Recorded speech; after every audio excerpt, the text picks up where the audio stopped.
A Ceaseless beat kickstarts Dead Drummers, the new single from Nearbeer. The song is the third single heralding their self-titled album, out July 15th on Double Helix Records. As the beat ushers in the song, an electrifying guitar riff from guitarist/vocalist Joey Siarra crashes down from the heavens. Bassist Jeremy Levy joins Brent Stranathan's beat while learning his vocals for a tribute to the scenes we lived between, the friends we shared, and lost, and met again. It's a tribute to the Dead Drummers, both metaphorical and literal.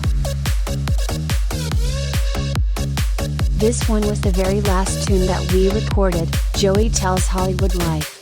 The record had been finished for over a year and mastered and everything, but with a different track list.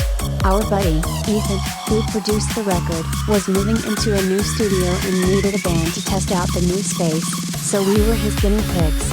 Dead Drummers was the song we did, thinking it'd either be just a demo or maybe a standalone single. But once we got into it, we just felt like this song belonged on the album. So we totally rearranged the track list, remastered everything, and now it anchors the first half of the record. I'm glad it ended up there. It was supposed to be the first single, but Taylor Hawkins from the Foo Fighters died a couple of weeks before we were going to put it out, and it just didn't feel right to release it so soon afterward. Granted, it is a tribute to friends and bandmates we lost over the last couple of years, but again, it just didn't feel right at that moment.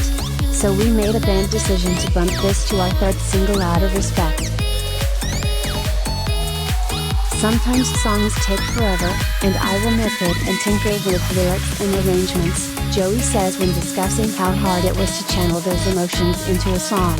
But this one came together pretty fast. Sort of. It's complicated.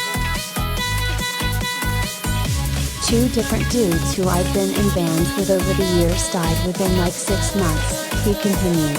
One was a buddy of mine from old high school bands, and one was a guy who played in a ton of LA and Fresno bands and was a fixture of our little music scene, Eli.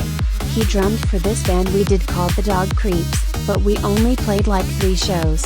Anyhow, there was a Dog Creeps song that has the opening guitar riff of Dead Drummers and it was Eli's favorite of our songs. But I never had lyrics or a chorus that I loved. After Eli's memorial service, which was super moving and a solid, heartfelt tribute to the guy, I felt like I finally had this one in me, so I brought that old guitar riff back, says Joey.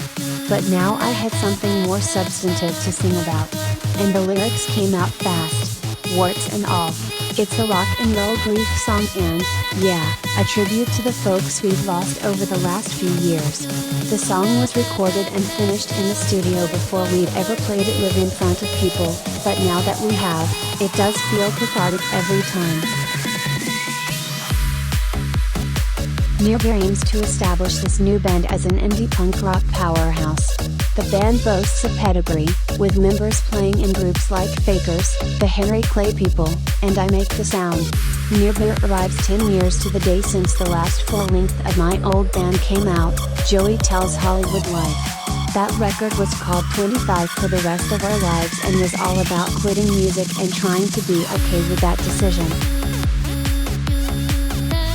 So, I am excited that this Nearbeer record is sort of the answer to 25, he adds. We had even joked about calling it 35 for the rest of our lives because it felt very much like a document of my 30s, and thematically picked up where the previous record left off, but with the weight of a particularly strange decade in between.